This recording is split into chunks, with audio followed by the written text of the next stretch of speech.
ছোটবেলা আমরা দেখতাম যে ছোট ছোট বাচ্চারা গ্রাম দেশে যখন ছিলাম খাওয়ার পরে মায়েরা পেট ভরে এমন খাওয়াইতেন যে পেট উঁচু হয়ে যায়, পেট একদম উঁচু হয়ে যায়। তো দাদি নানিরা বলতেন পেট না ডাব্বিস। কি এটা ডাব্বিসের অর্থ তো জানি না। তো এই মানে পেট ভীষণ উঁচু হয়ে যেত। কিন্তু ছোট বাবু পিচ্ছি পিচ্ছি এরপরে দেখলো যে আবার খাইতে বসছে লোকেরা। ওখানে ডিম, ওখানে মাছ, ওখানে মাছের কলিজা, ইলিশ মাছের ডিম, এটা সেটা নানান কিছু। আবার তাকায় থাকে, মানে পরে বলে যে মা আমারে দেন, মানে আবারও খাবে, আবারও খাবে। পেট এত উঁচু যে এখন দিলে উপর থেকে হয়তো মুগুর দিয়ে ভিতরে ঢুকানো লাগবে, কিন্তু তারপরও সে আবার চায় থাকে যে আবারও দেন। একটা হলো প্রকৃত প্রয়োজন, আর একটা হলো চোখের ক্ষুধা। কথা বুঝেন না? একটা প্রকৃত প্রয়োজন আর একটা চোখের ক্ষুধা।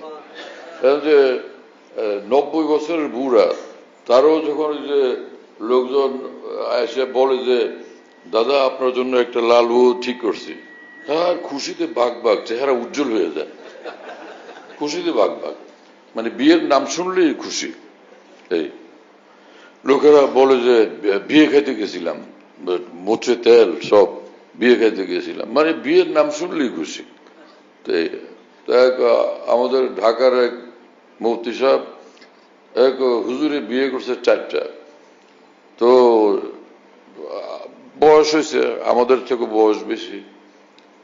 তো এই মুফতি সাহেব যে শুনেছেন আমাকে, যে আমি বললাম যে চাচা 4টা বিয়ে করছেন, এই হঠাৎ করে এরকম 1-2 বছরের ভিতরে 4টা, খবর কি? না না, উনি বললেন যে সবার হক খেয়াল রাখতে পারতেছেন কিনা। না, রীতিমতো খেয়াল রাখি, ফোন করি খোঁজখবর নেই, ফোন করি খোঁজখবর নেই। পরে কিছুদিন গেল, একটাও নেই।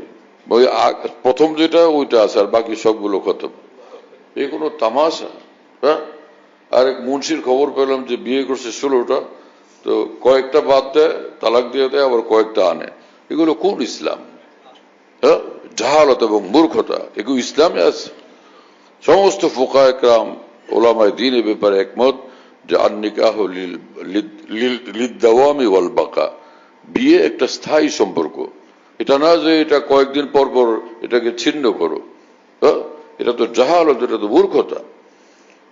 কিছু কোন কোন সাহাবীর নাম উল্লেখ করে কেউ লিখছেন, বড় এক কিতাবের রেফারেন্স দিয়ে, আল বিদায়া ওয়ান নিহার রেফারেন্স দিয়ে লিখছেন, এক হুজুর পাকিস্তান থেকে লিখছেন যে উনি বিয়ে করতেন আর তালাক দিতেন, বিয়ে করতেন আর তালাক দিতেন। একই মজলিসে কয়েকটা বিয়ে, আবার কয়েকটা তালাক। এটা সাহাবাদের চরিত্র হইতে পারে?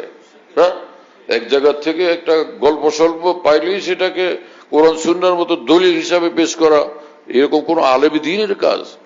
খালি ওয়াজ আর বক্তৃতা করতে পারলে সে আলেম হয়ে যায়? আলেম তাকে বলে যিনি কোরআন সুন্নাহর প্রতিনিধিত্বকারী, নিজের খেয়াল আর জজবার প্রতিনিধিত্বকারী না। আল্লাহ তাআলা বুঝ দান করেন। চল,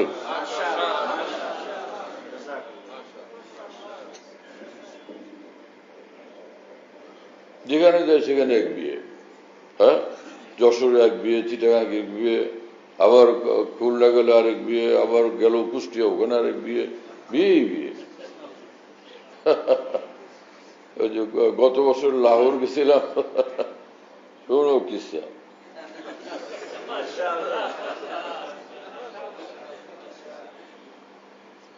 লাহোর সফরে গেছিলাম, তো ওখানে এক হুজুরে খুব গল্প বলার অভ্যাস, দারুণ গল্পবাজ আলেম, ভালো আলেম মানুষ, খুব গল্প করেন। তো যদি দেখেন যে লোকেরা খুব খেয়াল করে মজা করে শুনে, তো বলতেই থাকে। তো উনি বললেন যে এক পাঠান, তো তার সঙ্গে সাক্ষাৎ হয়েছে, তো বলছে যে ভাই তোমরা ভাই বোন কয়জন? বলে ভাই বোন আমরা মোট 14 জন। তোমার বাপ কি কাজ করে? বলে মেরা বাপ এই কাম করতে।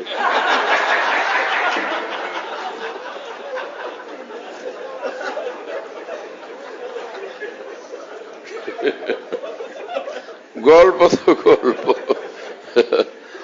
এখন এখন ওই একজনে বিয়ে খালি বিয়ে করতে থাকো, এটা কোনো ইসলামের শিক্ষা? পাগল কতগুলো, কোরআন সুন্নাহ ঠিক মতো পড়েও নাই, কিছু বুঝেও নাই। হ্যাঁ, একাধিক বিয়ে করার জন্য একটা টিম বানাইছে, একটা গ্রুপ বানাইছে যে বিয়ে করতে থাকো, বিয়ে করতে থাকো, বিয়ে করতে থাকো। আরে মানুষ হইতে থাকো, মানুষ হইতে থাকো, মানুষ হইতে থাকো। মানুষ হো, দিনদার হো, মুত্তাকি হো, ইসলাম শিখো, এলমে দ্বীন শিখো। এই দায়িত্ব তোমাদেরকে কে দিছে যে বিয়ে করতে থাকো, বিয়ে করতে থাকো? বিয়ে করতে থাকার, ওয়াজ করতে থাকার দায়িত্ব কে দিছে তোমাদেরকে? কোরআন না সুন্নাহ না আল্লাহ রসুল? কোথা থেকে পাইছো এই সকল কথা? যেখানে মানুষ সব দিন রাত 24 ঘন্টা হারাম কাজে লিপ্ত, বেসুমার গুনাহের মধ্যে লিপ্ত, সেই বিষয়ে তাদেরকে আমাদের সতর্ক করা উচিত। নিজেরা সতর্ক হওয়া উচিত, তাদেরকে বলতে থাকা উচিত, চলো ভাই গুনাহ ত্যাগ করি।